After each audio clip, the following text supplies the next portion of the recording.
तो आज हम लोग सामान्य ज्ञान की 1000 प्रश्नों की सीरीज चालू कर रहे हैं, जो उत्कर्ष क्लासेस के द्वारा ये पीडीएफ बनाया गया है, उसी का हम लोग सीरीज चालू करेंगे। तो आज पहला पार्ट है भारतीय इतिहास का। चलिए हम शुरू करते हैं देर न करते हुए। तो सबसे पहले आप देख रहे हैं कि बौद्ध संगीतियों के आयोजन स्थल का क्रम सजाना है।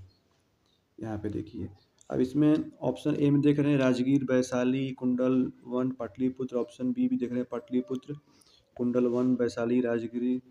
उसके बाद ऑप्शन सी राजगृह, कुंडल वन, पाटलिपुत्र, वैशाली। और ऑप्शन डी है राजगृह, वैशाली, पाटलिपुत्र, कुंडल वन। तो इसमें आपका ऑप्शन डी हो जाएगा। ऑप्शन डी में सबसे पहले क्रम देख लीजिए। क्रम में आप देखेंगे प्रथम बौद्ध संगीति। तो प्रथम बौद्ध संगीति 483 ईस्वी में हुई थी। इसको मैं हाईलाइट कर देता हूँ। 483 ईस्वी में ये राजगृह में हुई थी और इसकी अध्यक्षता महाकश्यप ने की थी। और शासनकाल किसका था? तो अजातशत्रु का था। सेकेंड आप देखेंगे 383 ईसा पूर्व में वैशाली में हुआ था और इसका सबकामी ने किया था। इसको थोड़ा सा मैं बैक कर लेता हूँ ताकि आपको दिखेगा। इसको साबकमीर भी बोलते हैं, सबकामी भी बोलते हैं, दोनों दिखेगा। और शासनकाल किसका था? तो कालाशोक का था। सेम वैसे ही आपको मैं तीसरी दिखाता हूँ। तीसरी 251 ईसा पूर्व में हुआ था। 251 ये पाटलिपुत्र में हुआ था और अध्यक्ष था मोगलीपुत्र तिस ने किया था और शासनकाल था अशोक का। चलिए सेम ऐसे ही चौथी आपको दिखा देते हैं। ये ईसा पूर्व प्रथम शताब्दी में हुआ था, कुंडल वन में हुआ था। ध्यान रखेंगे कुंडल वन जो कि कश्मीर में है। और उस टाइम का अध्यक्ष था जो थे वसुमित्र और अशोक घोष उसका उपाध्यक्ष थे और शासनकाल था कनिष्क था। तो कनिष्क के शासनकाल में चौथी बौद्ध संगीति हुई थी। तो ये चारों आप इम्पोर्टेंट है, इसको ध्यान रखेंगे।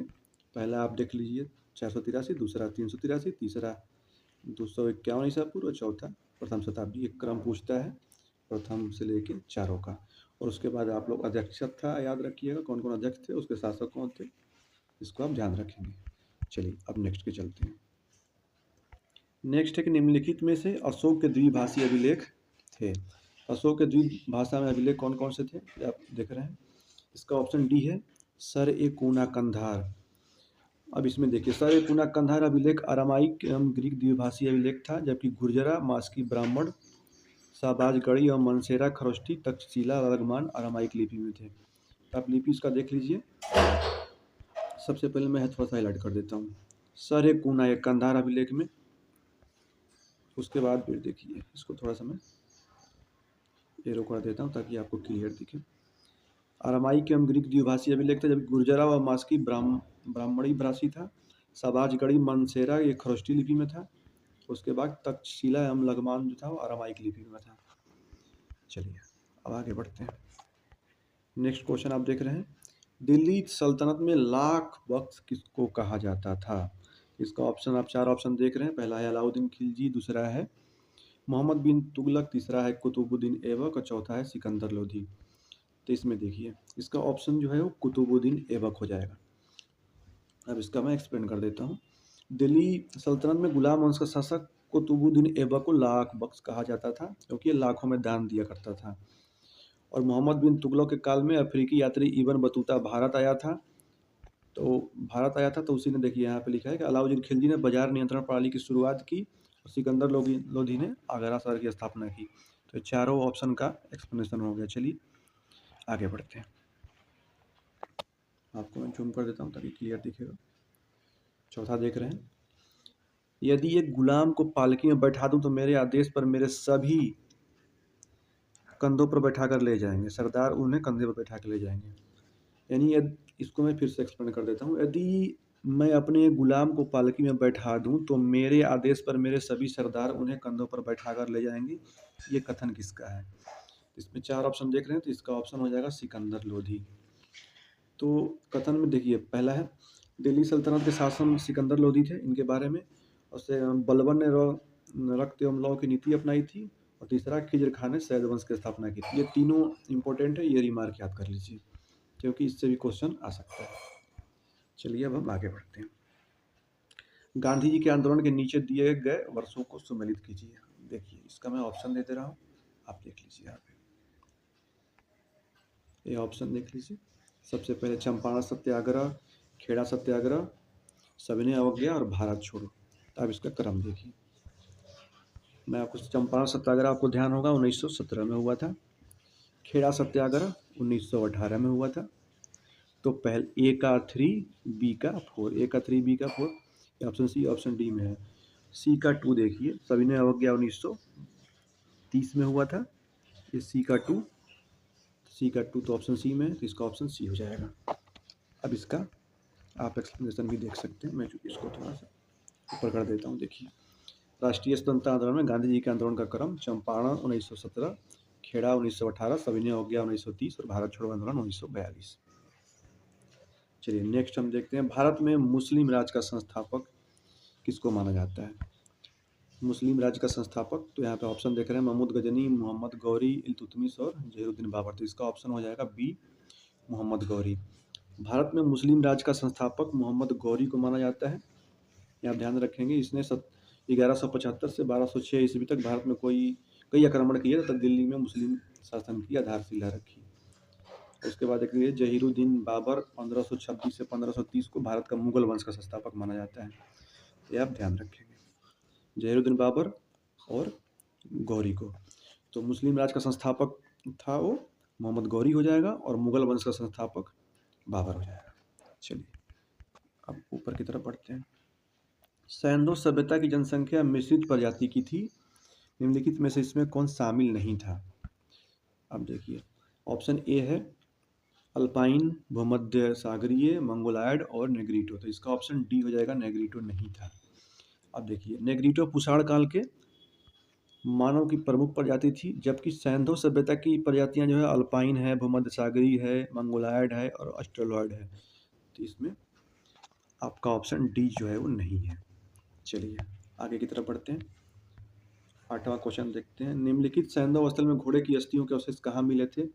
तो घोड़े की अस्थियों के अवशेष कहाँ मिले थे? तो इसका ऑप्शन हो जाएगा सुरकोटदा में। अब इसका एक्सप्लेनेशन देख लीजिए, सैंधव सभ्यता में घोड़े की अस्थियां सुरकोटदा में मिली थी। सुरकोटदा की खोज जगपति जोशी ने, देख लीजिए यहाँ पे, 1964 में की थी। कोटदीजी से बड़ाग्र, यानी कि बाण के आग वाले नुकीले हिस्सों को बड़ाग्र बोलते हैं, चनहुदड़ों ने झुक झाँक कर संस्कृति लोथल एवं बंदरगाह एक शहर था। तो इसका ऑप्शन जो है वो ये हो जाएगा। चलिए आगे बढ़ते हैं। बुद्ध के जीवन से संबंधित धर्म के प्रतीक को सम्मिलित करना है, इसका आप ऑप्शन देख लीजिए। देखिए, ये ऑप्शन है जन्म, गृह त्याग, ज्ञान और मृत्यु।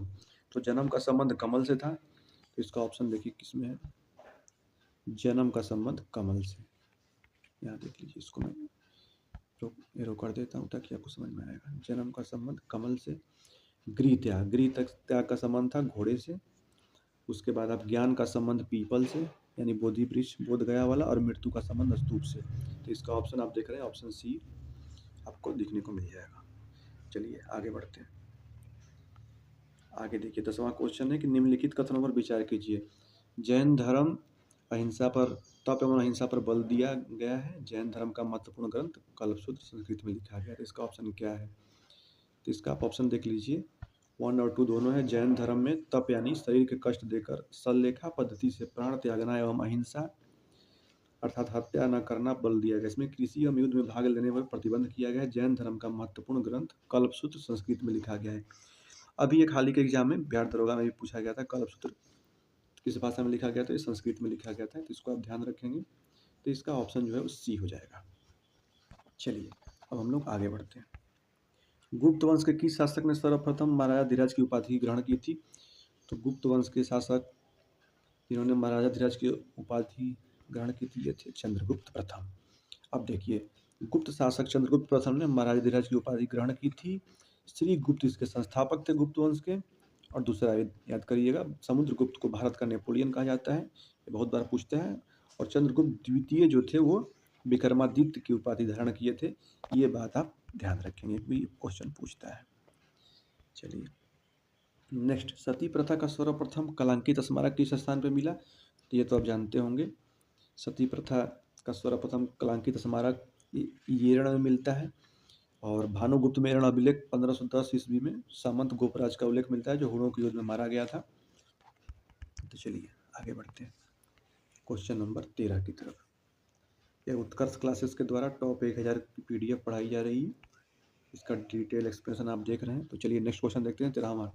कुतुबुद्दीन ऐबक की 1210 ईस्वी में मृत्यु के पश्चात कौन उसका उत्तराधिकारी बनाता था? उत्तराधिकारी जो था वो आराम शाह बना था। कुतुबुद्दीन ऐबक जब मर गया था तो आराम शाह उसका उत्तराधिकारी बना था। यहाँ पे आप देख रहे हैं कुतुबुद्दीन ऐबक ने 1210 ईस्वी में मृत्यु के पश्चात आराम शाह तत्कालिक उत्तराधिकारी बना था, जिसके कुछ तुर्क मालिकों व अमीरों ने विरोध किया था। स्वतंत्र होने की घोषणा की। बलबन ने रक्त लौ की नीति अपनाई थी, ये आप ध्यान रखेंगे। और इल्तुतमिश ने तुर्कान चालीसा या 40 अमीरों का समूह की शुरुआत की थी। तो ये इंपॉर्टेंट है, इसको आप ध्यान रखेंगे। इल्तुतमिश ने तुर्कान चहलगामी चालीसा 40 अमीरों का समूह बनाया था। नेक्स्ट क्वेश्चन देखते हैं। किसकी देखभाल में उत्तरदायित्व दीवान खालसा के पास था? तो किसकी देखभाल का उत्तरदायित्व दीवान खालसा के पास था? तो ऑप्शन आप देख रहे हैं, ऑप्शन ए इसका सही आंसर है। अब देखिए, इसको मैं बैक कर देता हूँ, इसको मैं ऑप्शन दिखा देता हूँ। राज्य के सीधे नियंत्रण वाली भूमि, यहाँ पे मैं रिकॉर्ड देता हूँ ताकि आपको समझ में आएगा। राज्य के सीधे नियंत्रण वाली भूमि इसका ऑप्शन है। अब देखिए इसका एक्सप्लेनेशन। मुगल काल में खालसा भूमि केंद्रीय सरकार के सीधे नियंत्रण में थी और खालसा लगान सीधे राजकोष में जमा होता था। दीवान खालसा का उत्तरदायित्व सीधे नियंत्रण वाली भूमि से था। तो चलिए क्वेश्चन नंबर 15 की तरह देखते हैं। अपनी किस विजय के स्मरण स्वरूप अकबर ने फतेहपुर सीकरी में बुलंद दरवाजा बनाया था? तो इसका ऑप्शन सी है। गुजरात विजय के बाद अकबर ने फतेहपुर सीकरी का दरवाजा बनाया था। चलिए नेक्स्ट आगे बढ़ते हैं। शिवाजी के प्रशासन के अंतर्गत सर नौबत क्या था? शिवाजी प्रशासन के अंतर्गत सर नौबत जो था वो पैदल सेना अधिकारी था। शिवाजी के 3 प्रमुख अंग थे। पहला देखिए पागा। पागा जो है वो राजकीय घुड़सवार थे। सीलेदार जो थे ये स्वतंत्र सैनिक थे जो अस्त्र एवं शस्त्र स्वयं रखते थे। और पैदल सेना शिवाजी की सैन्य व्यवस्था का महत्वपूर्ण स्थान था। चलिए आगे बढ़ते हैं। 17 क्वेश्चन। इसमें सत्य कथन का चयन करना है। जातक ग्रंथों में बुद्ध के पूर्व जन्म की काल्पनिक कथाएं हैं और नागसेन द्वारा रचित मिलिंद पन्हो पाली भाषा का ग्रंथ है। तो इसका ऑप्शन आप देख रहे हैं। अब इसका हम एक्सप्लेन कर देते हैं। तो इसका देखिए एक्सप्लेनेशन। जातक ग्रंथों में बुद्ध के जन्मों की काल्पनिक कथाएं हैं। जातक ग्रंथों में पहली शताब्दी में आरंभ हो चुकी थी इसकी रचना, और इसका प्रमाण आप देख रहे हैं भरहुत सांची के स्तूपों के वेष्टनी पर उत्कीर्ण दृश्यों से स्पष्ट है। जातक ग्रंथ गद्य पद दोनों में लिखे गए हैं। नागसेन द्वारा रचित मिलिंद पन्हो पाली भाषा का ग्रंथ है। इसमें यूनानी राजा मिनांडर एवं बौद्ध भिक्षु नागसेन का दार्शनिक वार्तालाप किया गया है। चलिए नेक्स्ट हम देखते हैं 18 नंबर क्वेश्चन। 18 नंबर क्वेश्चन है कि सिंधु घाटी सभ्यता में अग्नि पूजा किस स्थान पर खोजी गई थी? यानी कि अग्नि वेदिका से सिद्ध होती है कि अग्नि पूजा किस स्थान पर खोजी गई थी। तो इसका ऑप्शन है ये कालीबंगा, जो कि राजस्थान में है। यहाँ पे एक्सप्लेन देखिए। सिंधु घाटी सभ्यता में अग्नि वेदिका के साथ कालीबंगा से खोजी गई। कालीबंगा की खोज 1953 में अमलानंद घोष ने की थी। ये बहुत इंपॉर्टेंट है। और आगे देखिए सूर्यकोटदा के नगर गढ़ी आवासीय क्षेत्र में विभाजित है। आलमगीरपुर सैन्य सभ्यता के पूर्वी स्थल जो कि उत्तर प्रदेश के हिंडन नदी के किनारे था। चलिए क्वेश्चन नंबर 19 की ओर आगे बढ़ते हैं। निम्नलिखित में से किस एक चंद्रगुप्त द्वारा मगध का राज सिंहासन प्राप्त करने की कथा दी गई है? इसमें से किसमें चंद्रगुप्त मौर्य द्वारा मगध का राज सिंहासन प्राप्त करने की कथा दी गई है? ऑप्शन देख रहे हैं। इसमें मुद्रा राक्षस जो है उसमें चंद्रगुप्त मौर्य के मगध का राज सिंहासन के बारे में उल्लेख है। देख रहे हैं अखंड भारत के प्रथम सम्राट चंद्रगुप्त मौर्य द्वारा मगध का राज सिंहासन प्राप्त करने की कथा पिशादत्त कृत मुद्रा राक्षस में दी गई है। बृहत कथा का लेख क्षेमेंद्र है। वासव दत्त के लेखक गुप्तकालीन प्रसिद्ध पत्रकार सुबंधु हैं। गाथा सप्तशतों के लेखक सातवाहन शासक हैं। चलिए आगे बढ़ते हैं। सुभाष चंद्र बोस को राष्ट्र नायक किसने कहा था? तो सुभाष चंद्र बोस को राष्ट्र नायक जो है वो रविंद्रनाथ टैगोर ने कहा था। रविंद्रनाथ टैगोर ने सुभाष चंद्र बोस को राष्ट्र नायक और गांधी जी को देशभक्तों का देशभक्त कहा था। और नेक्स्ट जवाहरलाल नेहरू ने बोस को भारतीय देशभक्ति का ज्वलंत तलवार कहा था।